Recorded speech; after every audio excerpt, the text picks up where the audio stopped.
Hello kids. Today you will listen the story of Dhenikasura, Pralambasura and the Govardhan Hill. As a demon Dhenuka who claimed the Talagro remained motionless on the ground after Balrama had attacked him. The other Daityas roared in anger. This mere boy has killed our beloved Dhenukasura, cried one of the Daityas. Let us teach both the boys a lesson. Saying this, all the donkey shaped demons charged towards the two boys. As they were coming towards the two, Lord Krishna and Balrama smiled at each other. Do you wish to meet with the same end as Dhenukasura? Called out Lord Krishna. The Daityas become even more incensed at this.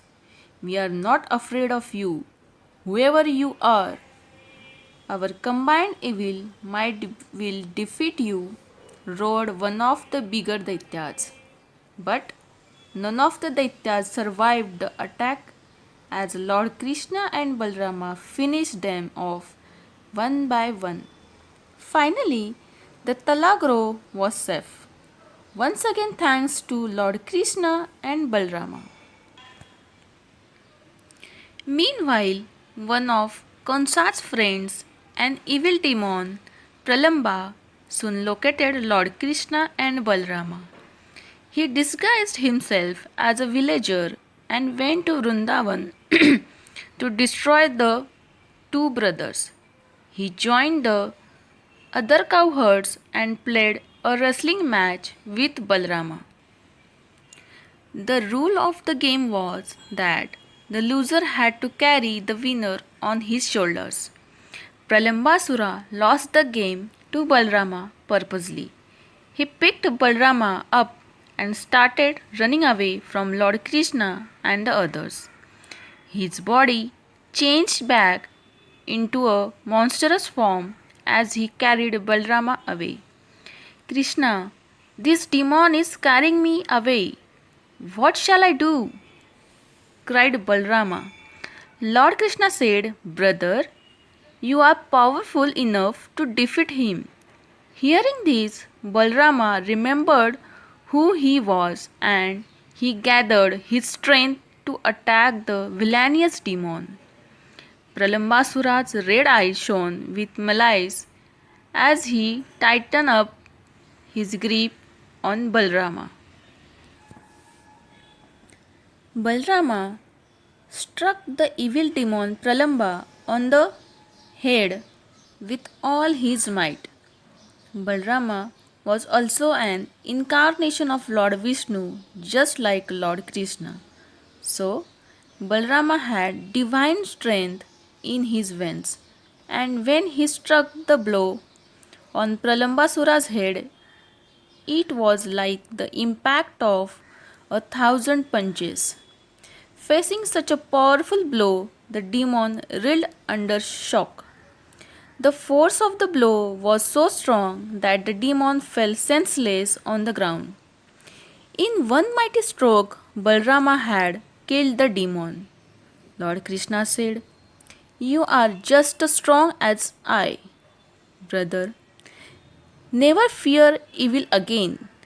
Balarama realized his own strength and said, Krishna, the sight of that monstrous demon was horrific.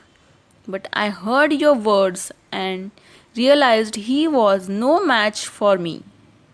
The cowherds stared at the dead demon with astonishment. They praised Balrama for relieving them from the evil.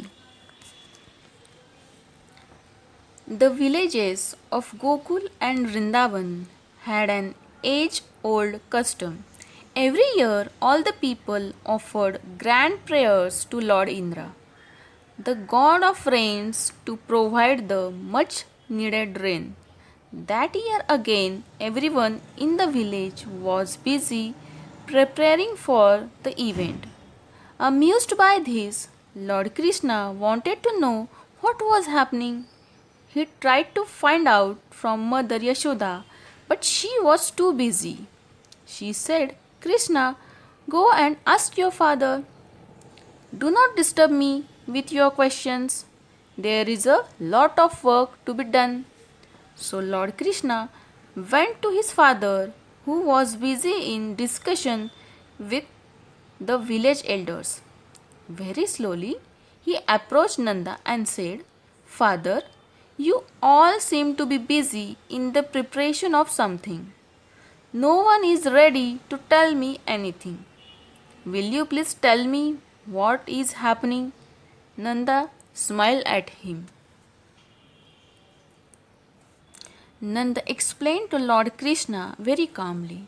He said, We are getting ready to offer a prayer service to Lord Indra, the Lord of Rains. Our wealth is cattle, and for their food, we require fresh grass which grows on the hills only because of rain. So, for timely rains, we offer prayers to Lord Indra.